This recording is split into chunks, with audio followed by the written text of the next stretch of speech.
Assalamualaikum warahmatullahi wabarakatuh. Selamat pagi, salam sejahtera untuk kita semua. Pada kesempatan ini, kita akan belajar tentang pewarisan karakter kualitatif dan karakter kuantitatif. Terdapat beberapa perbedaan mendasar antara karakter kualitatif dan karakter kuantitatif. Yang pertama, berdasarkan cara membedakannya, karakter kualitatif itu berdasarkan ada atau tidak adanya gejala, sedangkan karakter kuantitatif itu dengan melakukan pengukuran dengan penggaris, dengan timbangan, atau dengan yang lainnya. Nah, untuk contoh karakter kualitatif itu diantaranya adalah bentuk buah, warna bunga, bentuk bunga. Sementara untuk karakter kuantitatif, contohnya diantaranya adalah bobot buah, panjang buah, tinggi tanaman, dan lain-lain. Untuk gen pengendali pada karakter kualitatif umumnya adalah gen mayor, sehingga pengaruh lingkungannya itu lebih sedikit dan jumlahnya juga sedikit jumlah gen pengendalinya. Sementara untuk karakter kuantitatif itu gen pengendalinya merupakan gen minor sehingga pengaruh lingkungannya sangat besar. Oleh karena itu, gen minor atau karakter kuantitatif biasanya dikendalikan oleh banyak gen atau lebih kompleks. Sementara sebarannya pada karakter kualitatif itu diskrit, jelas dapat dibedakan, sementara karakter kuantitatif itu sebarannya kontinu. Dan untuk pengujiannya, karakter kualitatif itu dengan uji Q kuadrat, sementara karakter kuantitatif itu dengan rataan, ragam, simpangan baku, dan lain-lainnya. Untuk seleksi, karakter kualitatif itu bisa langsung dengan observasi, sementara karakter kuantitatif itu biasanya dibantu dengan statistik.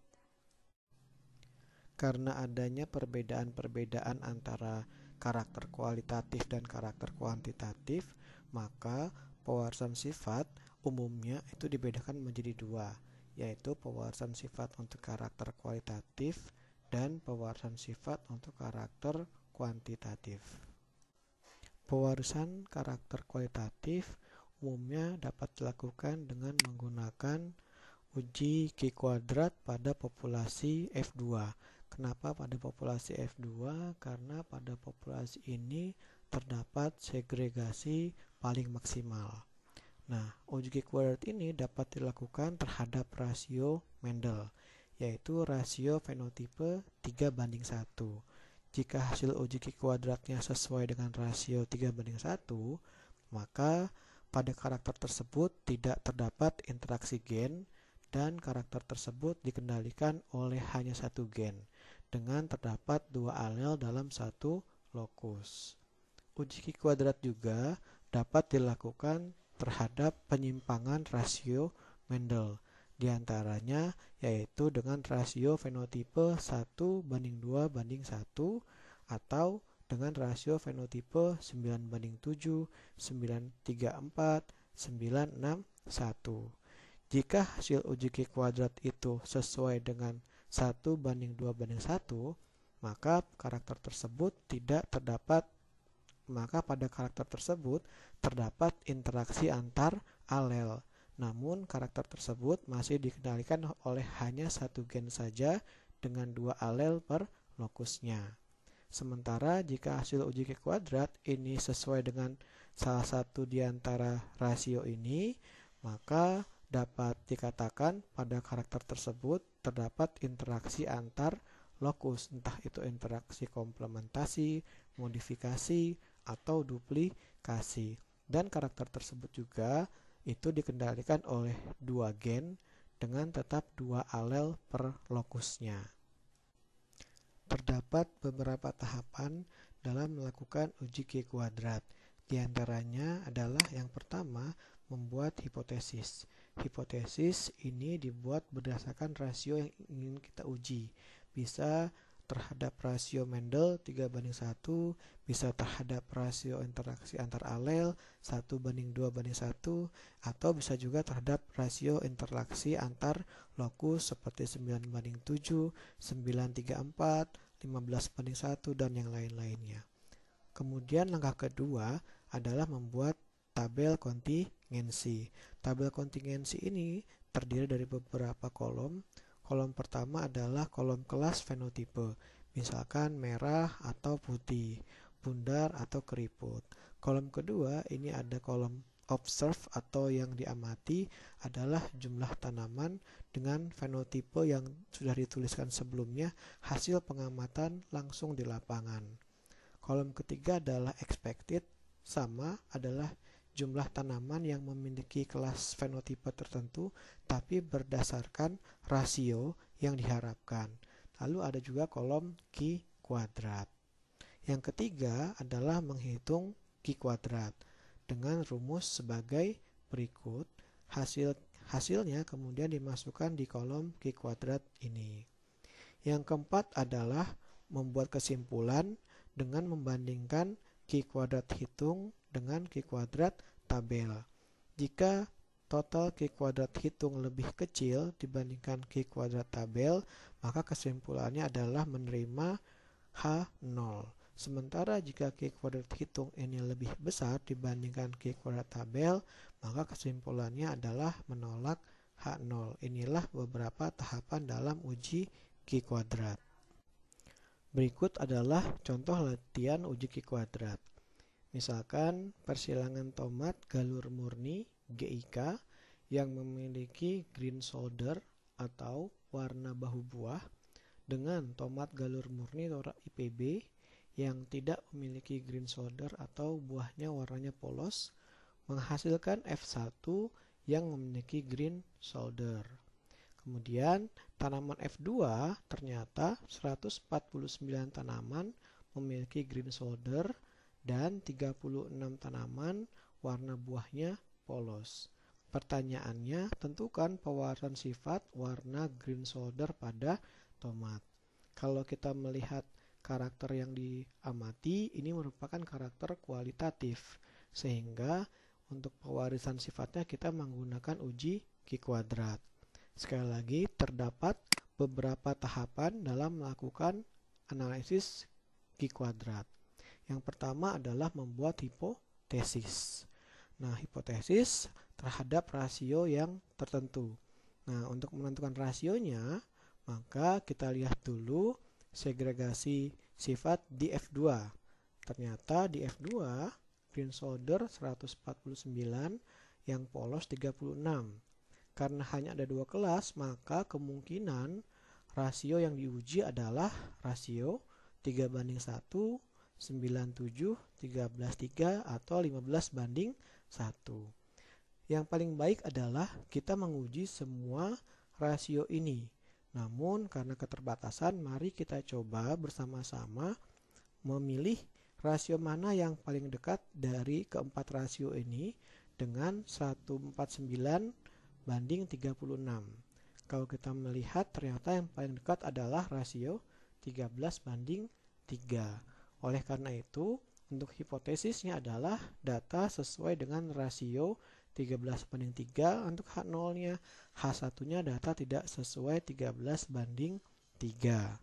Setelah kita menentukan hipotesis, yang kedua adalah membuat tabel kontingensi.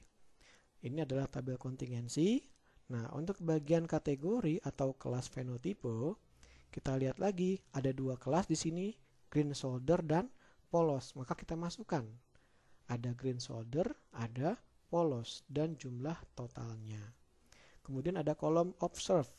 Untuk observe ini diisi juga berdasarkan populasi F2. Ternyata 149 green solder dan 36 polos. Totalnya 185 tanaman di F2. Nah, ini yang agak harus diperhatikan. Untuk yang E atau expected, ini adalah berdasarkan nilai rasio yang kita uji. Karena yang kita uji adalah 13:3, maka di bagian green solder nilai expectednya adalah 13/16 dikali 185. Kenapa 13? Karena ini 13 yang dominannya. Kemudian dibagi 16 total dari rasionya dikali jumlah total tanaman. Sementara untuk yang bagian polos ini adalah 3/16 16 dikali 185. Kemudian setelah kita mengisi expected, ya sekali lagi expected ini berdasarkan rasio yang kita gunakan, kemudian kita mengisi bagian Q kuadratnya dengan rumus yang seperti ini. Kita dapatkan seperti ini. Dan total nilai Q kuadrat adalah 0,06. Setelah kita menghitung Q kuadrat, yang paling penting berikut adalah membuat kesimpulan dengan cara membandingkan Q kuadrat hitung dengan Q kuadrat tabel. Jadi, karena Q kuadrat hitung yang nilainya 0,06 lebih kecil dibandingkan Q kuadrat tabel 3,84, maka terima H0 atau rasionya sesuai dengan rasio 13:3. Apa artinya? Artinya terdapat interaksi gen modifikasi pada karakter green solder atau epistasis dominan resesif. Lalu karakter gen solder ini dikendalikan oleh dua gen dengan dua alel per lokus. Sekali lagi, tabel Q kuadrat tabel ini adalah berdasarkan tabel Q kuadrat dengan DB jumlah kelas dikurang 1. Karena jumlah kelasnya 2, maka DB-nya sama dengan 1 pada alfa 0,05. Ini adalah contoh latihan uji Q kuadrat. Pewarisan sifat karakter kuantitatif ini dapat menggunakan beberapa parameter genetik, diantaranya adalah komponen ragam dan heritabilitas. Untuk komponen ragam ini terdiri dari beberapa ragam, yaitu ada ragam fenotipe, ada ragam lingkungan, ada ragam genetik, ragam aditif, ragam dominan. Ragam fenotipe itu merupakan penjumlahan dari ragam genetik dengan ragam lingkungan. Sementara ragam genetik sendiri merupakan penjumlahan dari ragam aditif dengan ragam dominan dan ragam epistasis. Namun, ragam epistasis seringkali kita anggap 0. Untuk heritabilitas sendiri, ini terdapat dua jenis heritabilitas, yaitu heritabilitas arti luas dan heritabilitas arti sempit. Selain komponen ragam dan heritabilitas, sebenarnya juga ada parameter lainnya, yaitu kemajuan seleksi, korelasi, heterosis, inbreeding depression, dan lain-lain. Namun pada praktikum kali ini kita hanya fokus pada komponen ragam dan heritabilitas. Telah kita ketahui bersama bahwa terdapat beberapa komponen ragam. Di antaranya adalah pertama, ragam fenotipe. Ragam fenotipe ini merupakan penjumlahan dari ragam genetik ditambah ragam lingkungan. Nah, untuk mendapatkan nilai ragam fenotipe itu bisa dengan melihat nilai ragam populasi F2. Kenapa dengan menggunakan populasi F2? Karena populasi F2 merupakan populasi yang heterogen, kemudian heterozigot. Jadi, keragaman yang ada populasi F2 ini gabungan antara keragaman genotipenya, ya kan? Kita ketahui bersama di populasi F2 terjadi segregasi paling maksimum. Bisa A besar A besar, B besar B besar, A besar A besar, B kecil atau yang lainnya. Kemudian di sini juga ada pengaruh ragam lingkungan. Oleh karena itu, ragam fenotipe dapat kita cari dengan menggunakan ragam F2. Selain ragam fenotipe, juga ada ragam lingkungan. Nah, untuk ragam lingkungan, kita dapat mencarinya dengan merata-ratakan keragaman pada populasi P1, kemudian P2, dan ragam F1. Kenapa menggunakan ketiga ragam populasi ini? Karena ketiga populasi ini P1 atau tetua 1, P2 atau tetua 2, atau F1 merupakan populasi yang homogen.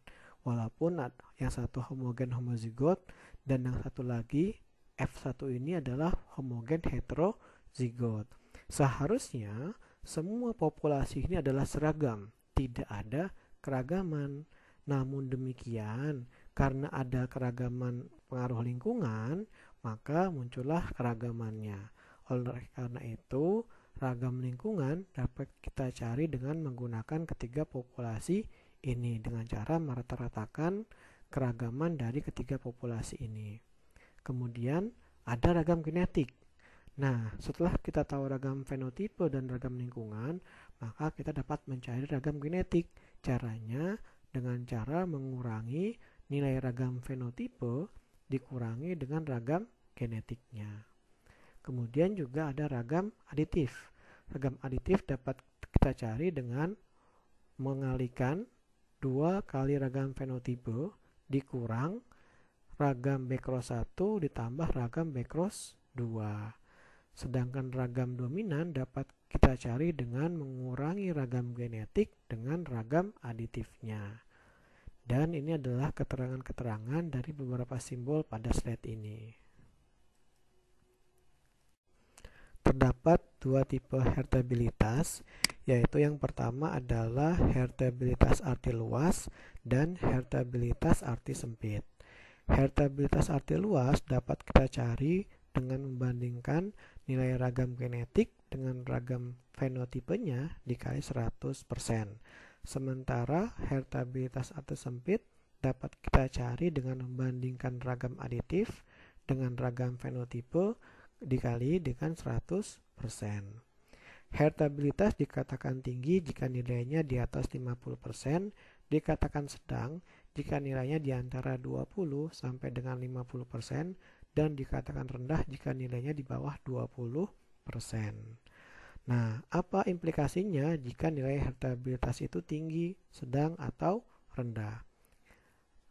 Heritabilitas arti luas yang tinggi menandakan bahwa keragaman pada suatu karakter itu dipengaruhi oleh keragaman genetik dibandingkan keragaman lingkungannya, sehingga seleksi pada karakter tersebut atau perbaikan pada karakter tersebut masih efektif untuk dilakukan. Sementara heritabilitas yang rendah pada suatu karakter menandakan bahwa keragaman pada karakter tersebut itu bukan karena keragaman genetik, tetapi karena keragaman lingkungannya. Sehingga seleksi pada karakter tersebut dirasakan tidak efektif lagi karena perbaikannya akan sulit dirasakan. Oleh karena itu, disarankan membuat populasi atau persilangan baru jika kita ingin memperbaiki karakter tersebut. Sementara pada heritabilitas arti sempit, jika nilai heritabilitas arti sempitnya tinggi, maka seleksi pada karakter tersebut dapat dilakukan pada generasi awal atau pada generasi F2. Sementara jika nilai heritabilitas arti sempitnya rendah, maka sebaiknya seleksi ditunda pada generasi lanjut, contohnya pada generasi F6 atau generasi F7. Hal ini bertujuan untuk meningkatkan ragam aditifnya, sehingga seleksi dapat lebih efektif untuk dilakukan. Berikut adalah contoh untuk komponen ragam dan heritabilitas.